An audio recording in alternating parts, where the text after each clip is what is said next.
ഇവിടെ ഞാൻ എല്ലാം സെറ്റാക്കി വെച്ചിട്ടുണ്ട്. ആദ്യം തന്നെ അരക്കപ്പ് മല്ലി ലോ ഫ്ലെയിമിലിട്ടിട്ടൊന്ന് വറുത്തെടുക്കണം. കരിഞ്ഞു പോവാണ്ട് വേണം വറുത്തെടുക്കാനായിട്ട്. ഇപ്പോൾ എല്ലാം വറുത്തിട്ടുണ്ട്. ഇനി തണുത്തിട്ട് മിക്സിയുടെ ജാറിനകത്തോട്ട് മാറ്റിയിട്ടുണ്ട്. ഇനി ഞാനിവിടെ 20 വറ്റൽമുളക് എടുത്തിട്ടുണ്ട്. കാശ്മീരി ചില്ലി വേണമെന്നുള്ളവർക്ക് അങ്ങനെ എടുക്കാം. ഞാനിത് എരിവുള്ള 20 മുളകാണ് എടുത്തിട്ടുള്ളത്. അത് നന്നായിട്ട് റോസ്റ്റ് ചെയ്തിട്ട് തണുത്തിട്ട് മിക്സിയുടെ ജാറിനകത്തോട്ട് മാറ്റിയിട്ടുണ്ട്. ഇനി 1/2 ടീസ്പൂൺ കടുക് എടുത്തിട്ടുണ്ട്. അത് ജസ്റ്റ് ഒന്ന് റോസ്റ്റ് ചെയ്തിട്ട് മിക്സിയുടെ ജാറിനകത്തോട്ട് മാറ്റിയിട്ടുണ്ട്.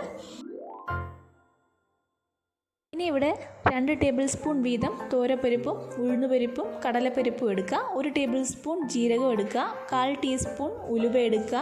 1 ടീസ്പൂൺ കുരുമുളക് എടുക്കുക. പിന്നെ 1 കൈപ്പിടി നിറച്ച് കറിവേപ്പിലയും കൂടി എടുക്കുക.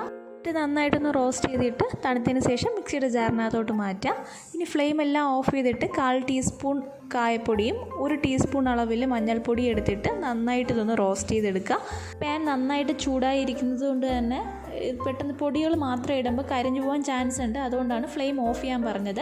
ഇനി ഇതെല്ലാം കൂടി മിക്സിയുടെ ജാറിലിട്ടൊന്ന് പൊടിച്ചെടുത്താൽ നല്ല അടിപൊളിയായിട്ടുള്ള നമ്മുടെ സാമ്പാർ പൊടി ഇവിടെ റെഡി ആയിട്ടുണ്ട്. അപ്പോൾ ഇതുവരെ ഇത് ട്രൈ ചെയ്യാത്തവർ ട്രൈ ചെയ്ത് നോക്കുക. വീഡിയോ ഇഷ്ടമാവുകയാണെങ്കിൽ സബ്സ്ക്രൈബ് ചെയ്യാത്തവരൊന്ന് സബ്സ്ക്രൈബ് ചെയ്ത് കൂടെയുള്ള ബെല്ലൈക്കൺ ഒന്ന് പ്രസ് ചെയ്തേക്കണേ.